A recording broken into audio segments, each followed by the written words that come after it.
want to thank the conference organizers for inviting me. And just to start off, that I am here on behalf of the DC Department of Health. We've had a public health academic partnership with them and the George Washington University School of Public Health now going on 7 years. So much of the work that I'm going to present comes from that partnership. In the next few minutes, I hope to quickly describe the epidemiology of HIV in Washington, D.C., share a little bit of data on the cascade of care and viral suppression, and then highlight some of the key programmatic responses and initiatives focused on treatment as prevention in the nation's capital. So just to start, D.C. is a city of 600,000 people, but just to give you some perspective, the population doubles during the daytime with people coming in and out of the D.C. metro area from places like Virginia and Maryland. And so for us, from a surveillance standpoint, it's very important that we begin to look at some of the regional data sharing possibilities because of this in and out movement. In D.C., we've looked at the prevalence rates. It looks like about 2.5% to 3% of people living in Washington, D.C. are infected with HIV. And you'll see that Black males are disproportionately affected with a prevalence rate of 6.3%. In terms of access, the AIDS Drug Assistance Program in the Washington, D.C. Department of Health has never had a wait list. We have near universal health insurance coverage, and D.C. is one of the early adopters of Medicaid expansion through the Affordable Care Act. I'm sure we're going to see a lot of cascades over the next couple of days. Here is the HIV continuum of care for Washington, D.C., and you can see that this initial continuum shows us that we do continue to have several drop-offs in the cascade, including relatively low rates of continuous care at 58%, and that only half of persons who achieve viral suppression are able to maintain it. We've also measured community viral load in Washington. So between 2004 and 2008, we looked at the mean community viral load in relationship to newly diagnosed HIV cases and found that there was actually not a significant correlation between the two. More recently, we've updated some of those numbers for 2009 through 2011, and you can see that the completeness of viral load reporting has gone up over time, and we're also seeing a decline in the number of newly diagnosed HIV cases. However, the mean community viral load continues to remain relatively stable, averaging at about 30,000 copies per milliliter. These figures show results from an analysis which measured the median number of days to viral suppression by retention and care status on the left, and the proportion of persons maintaining viral suppression on the right. Among 988 individuals in this analysis, 67.5% were able to achieve viral suppression. The median number of days to viral suppression was 674 days, or approximately 2 years, as indicated in the horizontal blue bar.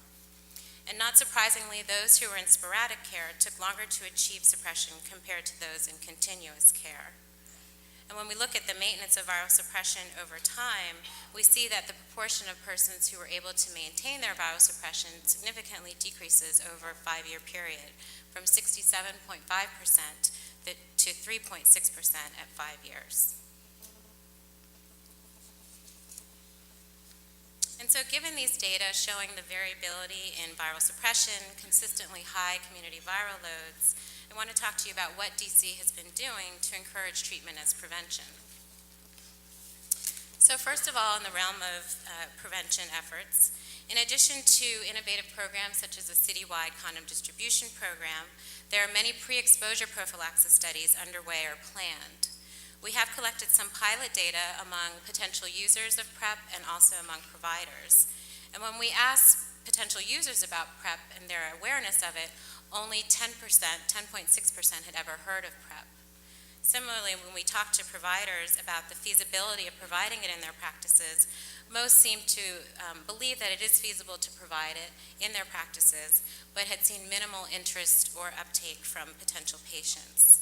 But again, despite these findings, there are many PrEP studies underway, including several HPTN studies, ATN studies, and 2 demonstration projects in the city.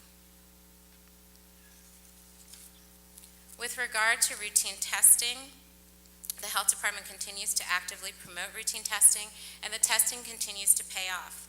We see people being diagnosed earlier in the course of their illness, as evidenced by increasing CD4 counts at diagnosis. And just last week, the DC Department of Health announced that in addition to routine HIV testing, it will be supporting 2 clinics to begin acute HIV testing with immediate ART initiation among those testing positive.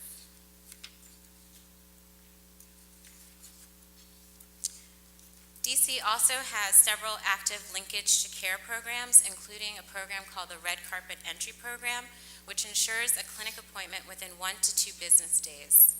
The DC Department of Health is also about to launch its 3rd recapture blitz.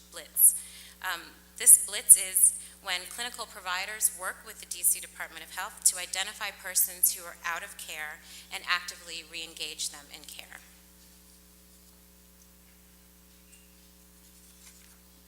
As part of this most recent recapture blitz, GW will partner with the DC Department of Health and clinics to survey persons identified through the recapture blitz to systematically collect information regarding the individual, clinic, and structural level facilitators and barriers to retention and care, including the role of financial incentives, perceptions around patient-centered medical homes, and the acceptability of health department versus community-based organization or clinic-driven interventions to re-engage people in care.